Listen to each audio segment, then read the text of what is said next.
Vamos começar com um teste. Imagina a cena. Tem uma alavanca na sua frente. De um lado da linha do trem, 5 vidas em risco. Do outro lado, apenas uma. Isso não é só um quebra-cabeça, não. É um dilema que vai direto no coração do que a gente entende por moralidade. E hoje, a gente vai explorar as 2 respostas mais impactantes que a filosofia já deu para essa questão. Pois é, a pergunta parece direta, né? Mas a resposta... a resposta divide pensadores há séculos. Dependendo da escolha que se faz aqui, a gente pode estar definindo um tipo de visão de mundo ou outra completamente diferente. Para entender isso, vamos mergulhar no cenário que começou toda essa conversa. Então, esse é o famoso dilema. Um bonde totalmente fora de controle. 5 pessoas presas no trilho principal e uma outra pessoa, sozinha, no trilho do desvio. A alavanca está ali, na sua mão. A primeira reação de muita gente é pensar nos números.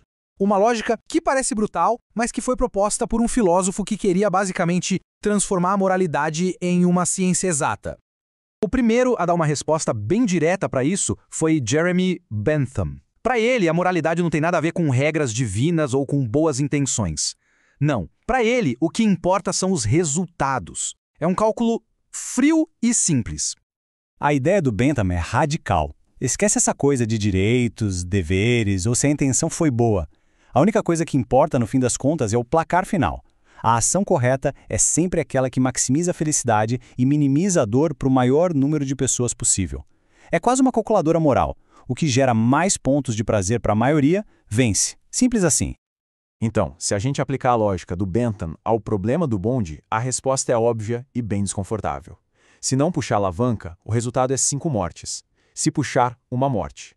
Matematicamente, salvar 5 vidas é melhor do que salvar uma. Então, para ele, puxar a alavanca não é só uma opção, é uma obrigação moral. O cálculo é brutal, eu sei, mas para um utilitarista como Bentham, é a única resposta que faz sentido. Mas tem alguma coisa que incomoda aqui, não tem? Essa frieza toda, essa matemática parece que ignora algo, uma intuição.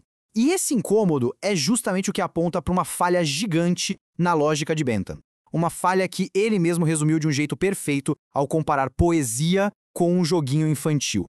Olha só o que o Bentham chegou a dizer. Se a quantidade de prazer for exatamente a mesma, um jogo bobo de criança é tão valioso quanto ler um poema incrível. Pensa nisso. Para ele, o prazer de maratonar uma série qualquer e o prazer de ler Shakespeare são moralmente idênticos desde que a quantidade de felicidade gerada seja a mesma.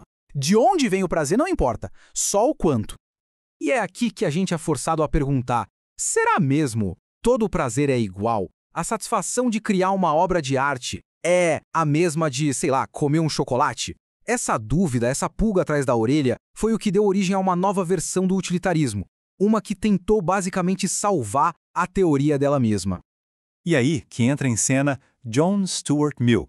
Ele também era um utilitarista de carteirinha, mas essa ideia de que todos os prazeres valem a mesma coisa, isso incomodava profundamente.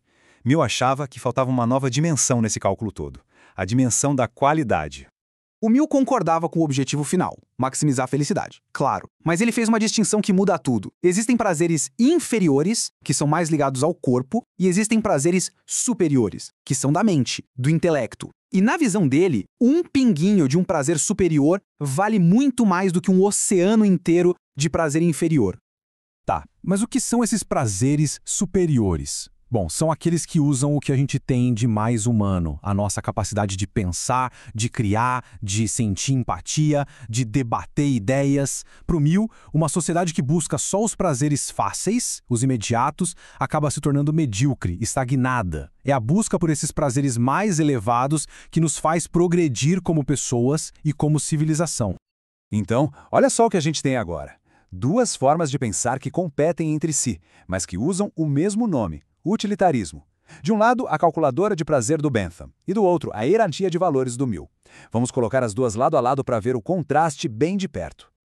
Vamos ver o confronto direto. Os 2 querem a mesma coisa, o maior bem para o maior número. Só que enquanto Bentham olha só para a quantidade, quantos pontos de felicidade cada ação gera, o Mill foca na qualidade, dizendo que alguns prazeres são, por natureza, melhores que outros. É a diferença entre buscar uma vida cheia de pequenos prazeres e uma vida com momentos de felicidade profunda, que realmente significam algo. E se tudo isso parece só um debate de filósofos do século XIX, pense de novo. Essa briga entre a quantidade de Bentham e a qualidade de Mill acontece todos os dias, em decisões de grandes empresas e de governos que afetam a vida de milhões de pessoas. Pensa bem, toda vez que uma agência do governo decide quanto uma vida humana vale em dinheiro, para calcular se um novo item de segurança num carro é obrigatório ou não, isso é Bentham na sua forma mais pura. Eles estão fazendo uma análise de custo-benefício, pesando lucros contra vidas. É o cálculo utilitário acontecendo agora nos bastidores do nosso mundo. No fim das contas, o dilema do bonde revela uma verdade sobre como a gente funciona. Na hora de tomar uma decisão, o que pesa mais? A lógica fria dos números, como queria Bentham, ou a busca por um valor mais elevado, como defendia Mill? A resposta para isso define não só o caráter de uma pessoa, mas o rumo de toda uma sociedade. Afinal, como o próprio Mill perguntou, é melhor ser um porco satisfeito ou um Sócrates insatisfeito? Ele já tinha a resposta dele. E qual é a nossa?